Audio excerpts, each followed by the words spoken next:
Okay, a lot of people ask this year after year, why can't you stick to your New Year's resolutions? And when I mean you, I actually mean me. A 2016 study showed that only 8% of people were able to keep their resolutions. So what is the secret to keeping them for longer than a week or so?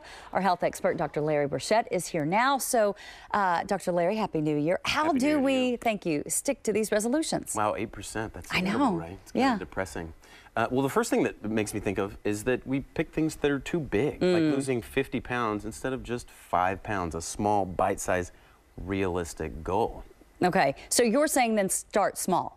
Yeah, Look for start small small changes. with something you know you can accomplish. You know, it's easier to lose 5 pounds, feel good about that, than like not lose 50 and feel bad. Okay, so if we start small, what's the next sort of tip that you have to keep them in check? Yeah, so the other thing I like to tell people to do is focus on the habits, the day-to-day things that you're going to do over and over, as opposed to the scale. You really can't control the scale. It's not directly under control, but you can control what you eat and how you exercise. And if you focus day to day on that, week after week, it's more likely that the scale's going to go down and go. Yeah, and when you talk though about, you know, maybe monitoring what you eat, do you think it's important to write that down, to keep sort of a daily log of what you eat?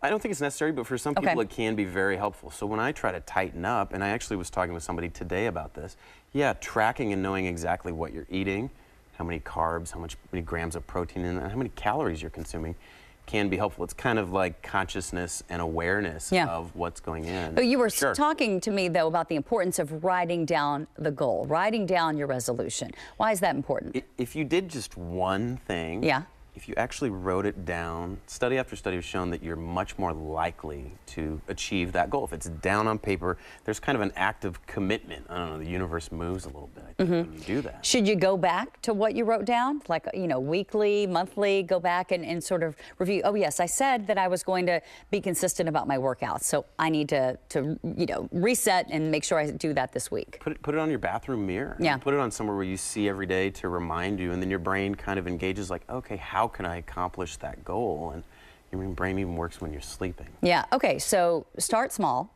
write it down. Yeah. What else?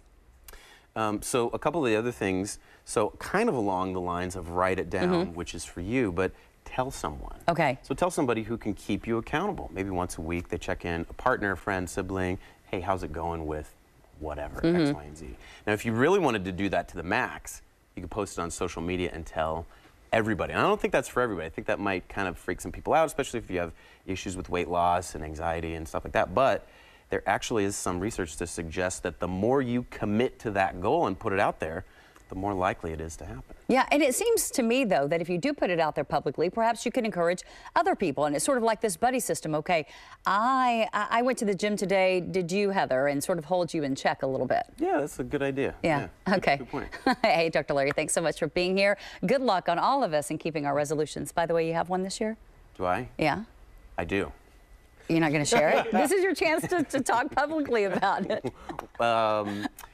I didn't mean to put you on the spot you there. You kind of caught me off guard there, but I'll share it with you. I want to cut my body fat percentage down just a little bit. So keep the muscle mass the same, but trim a little bit of the fat. And I'm actually just starting out with losing 2 pounds of fat. It's tiny, but that's my goal right now. Okay, I'll be checking in with you to see how you're doing on that. Flush right now. All right.